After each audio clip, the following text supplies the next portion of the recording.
क्या मसीहियों को डॉक्टरों के पास जाना चाहिए या फिर मसीह को मानने वाले, सिंपल बातों में कहूँ क्राइस्ट फॉलोवर, या फिर एक क्रिश्चियन को जो मसीह को मानता हो, मसीह को पीछा करता हो या फिर वचनों को पढ़ता हो, एक मसीह को डॉक्टरों का सहारा लेना चाहिए या फिर जो डॉक्टरों के पास हमें जाना चाहिए या नहीं, या बाइबल इसके बारे में हमें क्या बताती है।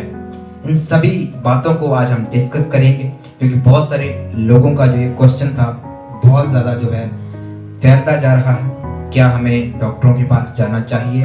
क्योंकि मसीही लोगों का विश्वास तो परमेश्वर के ऊपर है, तो डॉक्टरों के पास क्यों जाना चाहिए? इन सभी को लेकर आज हम बात करेंगे, तो वीडियो के लास्ट तक बने रहिएगा। जितने भी वीडियो में नए हो वीडियो को जरूर से लाइक कर देना, और चैनल पर नए हो चैनल को सब्सक्राइब कर देना, और जितना हो सके उतना शेयर करना, और बेल नोटिफिकेशन को ऑल पर सेट कर देना, ताकि जैसे ही हम कोई नए टॉपिक, नए क्वेश्चन लेकर आपके बीच में आए तो आपके पास वो सबसे पहले उसका नोटिफिकेशन पहुंच सके। तो वीडियो को चलो शुरू करते हैं।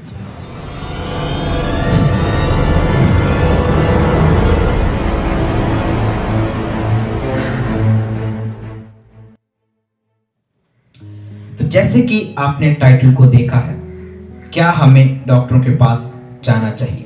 देखिए, बाइबल में बहुत सारी बातें इसके बारे में ही लिखी हुई हैं, लेकिन उससे पहले मैं बताना चाहता हूं, क्रिश्चियन डिनोमिनेशंस में बहुत सारे ऐसे लोग हैं जो ये मानते हैं कि हमें डॉक्टरों के पास नहीं जाना चाहिए, डॉक्टरों से कोई भी सलाह या फिर डॉक्टरों के पास हमें इलाज करवाने नहीं जाना चाहिए।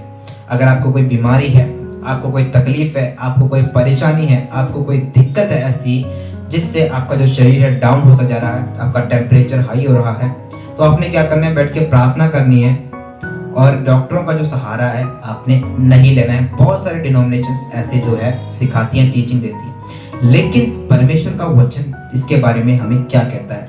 उससे पहले मैं एक एग्जांपल आपको देना चाहता हूँ।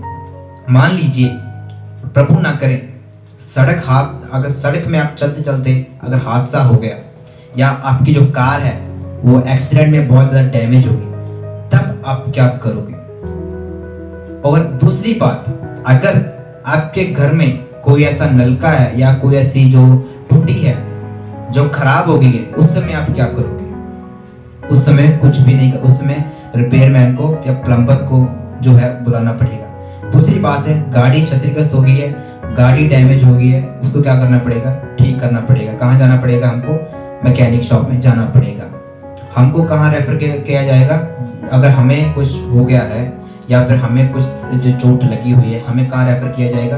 हॉस्पिटल में। इसका मतलब क्या है कि हमें इनकी जरूरत है, हमें डॉक्टरों की, वैद्यों की जरूरत है।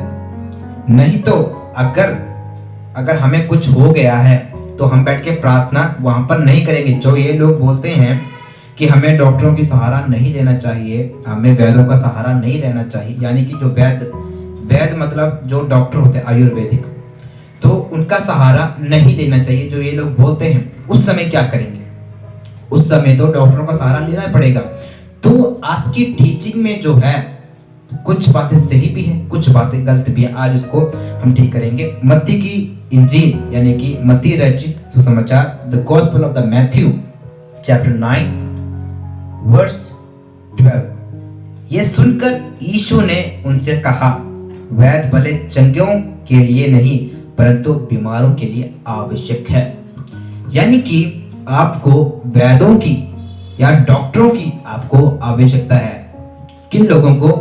जो लोग बीमार हैं, जो अपने जो शरीर में टेम्परेचर को महसूस करते हैं, या फिर जिनको दवाई की जरूरत है, उनको वैद्य की जरूरत है, यानी कि डॉक्टर की जरूरत है। लेकिन आपका विश्वास जो है सिर्फ और सिर्फ डॉक्टरों के ऊपर नहीं होना चाहिए। इस बात को मैं क्लियर कर दूं, आपका जो विश्वास है सिर्फ और सिर्फ डॉक्टरों के ऊपर या उनकी दी हुई दवाइयों पर ही नहीं होना चाहिए।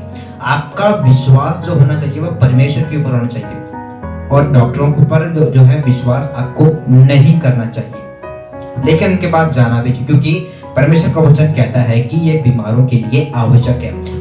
एग्जाम्पल के रूप में परमेश्वर के वचन में जब हम पढ़ते हैं मरकुस 5 अध्याय उसकी आई थिंक 24 या 25 आयत से जब हम पढ़ते हैं, वहां पर एक लहू बहने वाली स्त्री को हम देखते हैं जो कि बहुत सारे वैद्यों के पास गई थी, बहुत सारे डॉक्टरों के पास गई थी।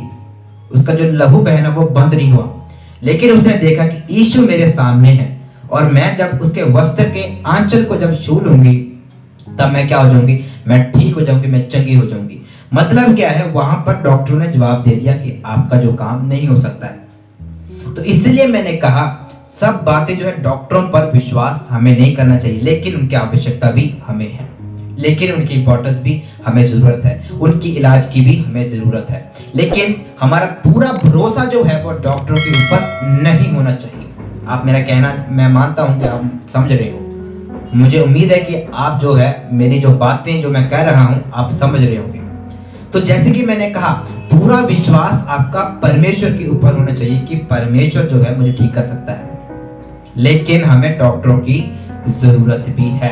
तो वो लहू बहने वाली स्त्री ने क्या किया, यीशु मसीह के उस आंचल को छुआ, यीशु मसीह के उस वस्त्र के आंचल को जब छुआ तब वो ठीक हो गई, चंगी हो गई। इसका मतलब क्या है, डॉक्टर जहां पर जवाब दे देते हैं वहां पर प्रभु कार्य करता है, वहां पर प्रभु कार्य करता है। ये ऐसा नहीं है कि प्रभु आपको ठीक नहीं कर सकता है, आपको डॉक्टर की मदद लेनी ही चाहिए। नो, कई डिनोमिनेशंस ऐसे पढ़ाते हैं कि आपको डॉक्टर के पास बिल्कुल नहीं जाना है, बिल्कुल भी नहीं जाना है, आपको सिर्फ प्रार्थना करनी है। लेकिन परमेश्वर का वचन कहता है कि बीमारों के लिए वैद्य की आवश्यकता है, यानी कि वहां पर जरूरत है, खुद प्रभु भी बोल रहा है। लेकिन आपका पूरा विश्वास उनके ऊपर नहीं होना चाहिए, आपका जो विश्वास है सिर्फ डॉक्टरों के ऊपर ही नहीं होना चाहिए, आपका विश्वास परमेश्वर के ऊपर होना चाहिए। तो ये है इसका आंसर। तो सिर्फ और सिर्फ प्रार्थना करने से नहीं, बल्कि डॉक्टरों के पास भी जाओ, उनसे इलाज करवाओ। अगर कोई ठीक कराने वाली कोई चीज है, आपके शरीर में कोई डैमेज है, वो ठीक करें, क्योंकि उनको प्रभु ने इसलिए रखा है, उनको दिमाग प्रभु ने इसलिए दिया है ताकि वो एक दूसरे की सहायता कर सके।